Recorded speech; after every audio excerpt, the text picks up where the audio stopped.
Berikutnya kalsium. Jadi susu mengandung kalsium yang cukup tinggi yang bermanfaat untuk kekuatan tulang, penyusutan tulang patah, dan keropos pada tulang. Jadi seperti kita ketahui ya, ini mungkin hampir semua orang tahu bahwa kalsium di dalam susu itu cukup tinggi. Makanya kalau kita rajin minum susu, pertumbuhan kita tidak akan terganggu ya, bisa maksimum dibandingkan jika tidak mengkonsumsi susu. Magnesium dalam air susu dapat membuat jantung dan sistem saraf tahan terhadap kelelahan. Jadi ada magnesium di dalam air susu, jadi kinerja jantung dan saraf optimal sehingga kita tidak mudah lelah. Jadi stamina kita juga akan meningkat apabila kita mengkonsumsi susu. Kemudian kandungan seng dapat mempercepat penyembuhan luka. Jadi kalau kita sakit atau luka ya, terutama pada luka, ini akan cepat sembuh apabila kita rutin meminum susu karena terdapat kandungan seng yang cukup tinggi di dalam susu. Kemudian ketajaman penglihatan kita atau kinerja fungsi dari kerja mata kita akan meningkat apabila kita meminum susu karena di dalamnya terkandung vitamin B2. Kemudian dapat menurunkan resiko terkena penyakit berbahaya dan mematikan lainnya selain tumor tadi seperti stroke dan jantung sebesar 15-20%. Jadi jika dibandingkan dengan tidak mengkonsumsi susu, ada resiko terkena stroke dan penyakit jantung bisa diturunkan hingga mencapai 20% karena di dalamnya terdapat potasium yang terkandung dalam air susu yang dapat menggerakkan dinding pembuluh darah pada saat tekanan darah tinggi dan menjaga agar tetap stabil, sehingga biasanya kalau stroke dan jantung itu terjadi kalau tekanan darah tiba-tiba meningkat ya. Nah, apabila kita meminum susu yang di dalamnya itu juga terkandung potasium, dia akan menurunkan resiko terkena stroke dan jantung. Berikut adalah peranan sapi perah sebagai produsen susu. Nah, peranan sapi perah terhadap produsen susu. Jadi sapi perah itu, jadi sapi itu ada dua ya sebenarnya, ada tiga, bahkan ada tiga jenis. Yang pertama sapi potong, sapi perah, dan sapi dwiguna. Ya, itu untuk sapi. Kalau sapi pedaging itu jelas dari namanya dia memproduksi, tujuan produksinya adalah untuk memperoleh daging untuk dikonsumsi manusia. Jadi kalau sedangkan yang perah sesuai namanya sapi perah, dia produksinya lebih ke susu. Dia memiliki susu yang banyak melebihi kebutuhan untuk anaknya sehingga kita bisa ambil untuk kebutuhan manusia. Jadi kalau sapi potong, apakah tidak ada susu? Ada, tetap ada susunya, tapi produksinya sedikit hanya untuk mencukupi anaknya saja. Tidak bisa dia kita ambil untuk kita produksi sebagai sumber bahan pangan manusia. Lalu satu lagi tadi ada ternak namanya dwiguna. Kalau dwiguna ini bisa sebagai penghasil daging, sebagai potong, bisa juga sebagai ternak perah juga, penghasil susu. Namun biasanya dagingnya itu tidak sebanyak atau sebaik sapi potong, dan susunya tidak sebanyak dan sebagus pada sapi perah.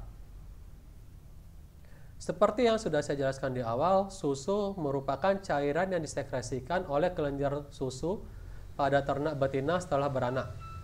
Tujuannya untuk memenuhi kebutuhan anaknya. Jadi susu itu seperti yang sudah saya jelaskan, supaya lebih hafal lagi ya, saya ulang-ulang lagi, merupakan cairan yang disekresikan oleh kelenjar susu pada ternak betina, terutama ternak mamalia ya, pada ruminansia setelah beranak. Jadi dia harus susu itu adanya setelah beranak.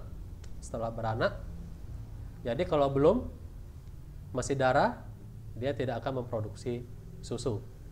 Jadi kalau dia sudah bunting, di akhir kebuntingan sudah mulai ada susunya, kemudian pada saat partus atau terjadi kelahiran, susunya akan ada produksi susu akan meningkat. Kemudian setelah beberapa bulan itu produksi susu masih bagus kalau rutin ya diambil atau diperah. Namun kalau kita hentikan pemerahan, dia otomatis akan berhenti dan tidak bisa diperah lagi. Tujuan dari susu ini adalah untuk memenuhi kebutuhan anaknya. Lalu tipe perah, bagaimana untuk ternak tipe perah?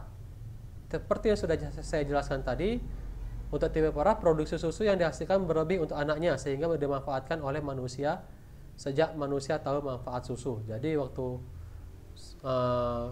manusia mengetahui, mungkin dari penelitian atau sumber lain, bahwa susu itu bermanfaat bagi manusia, sudah mulai dicari kira-kira ternak apa yang jenis ternak apa yang susunya banyak, yang melebihi untuk kebutuhan anaknya, yang nantinya akan diperah untuk diambil susunya untuk kebutuhan manusia.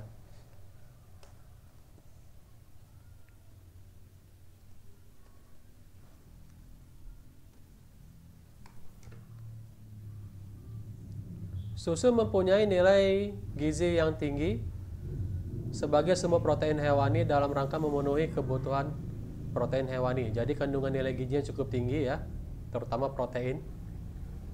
Jadi ini cukup baik untuk dikonsumsi oleh manusia. Sehingga perlu dipikirkan bagaimana caranya mengembangkan ternak perah melalui peningkatan populasi dan perbaikan mutu genetik. Jadi karena kita sudah tahu bahwa susu itu cukup baik, nutrisinya tinggi, perlu kita pikirkan bagaimana caranya supaya produksinya banyak dan kualitasnya juga baik. Caranya apa? Dengan melakukan perbaikan mutu genetik ya, dan peningkatan populasinya. Jadi semakin banyak ternak, semakin banyak produksi susu yang akan dihasilkan. Dan semakin baik mutu genetik ternak, maka kualitas dari susu juga akan lebih baik lagi. Masalah yang sering timbul dalam pengembangan ternak perah ya, iklim. Iklim ini jadi satu masalah di Indonesia. Sapi perah yang dikembangkan di Indonesia berasal dari daerah subtropis. Kalau di tempat kita tidak ada ya. Kebetulan Indonesia bukan penghasil ternak perah, plasma nutfah kita ya.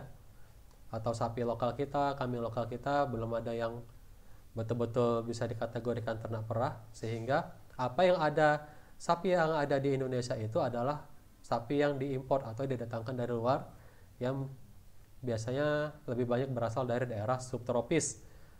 Kemudian kualitas pakan di Indonesia rendah karena kandungan serat kasar tinggi akibat intensitas matahari yang tinggi. Ini kualitas pakan dalam hal ini hijauan pakan. Jadi memang kita setiap tahun selalu ada ya, rumput itu nggak akan pernah habis, akan selalu tumbuh. Namun karena di Indonesia itu intensitas mataharinya cukup tinggi, sehingga kandungan serat kasar juga tinggi dan nutrisinya kurang baik ya jika dibandingkan hijauan di daerah subtropis. Jadi kalau dibandingkan dengan daerah subtropis, kandungan gizi dari hijauan kita masih rendah karena ada serat kasar yang tinggi tadi. Berikut hasil usaha peternakan sapi perah. Yang pertama adalah susu segar, ini hasil utamanya. Kemudian bisa sebagai penghasil bibit selain untuk replacement stock atau peremajaan, juga untuk menambah populasi. Jadi kalau susu segar kita sudah tahu ya, jadi cukup banyak keuntungan apabila kita melakukan usaha peternakan sapi perah dibandingkan dengan sapi potong. Sebenarnya ada beberapa keuntungannya ya.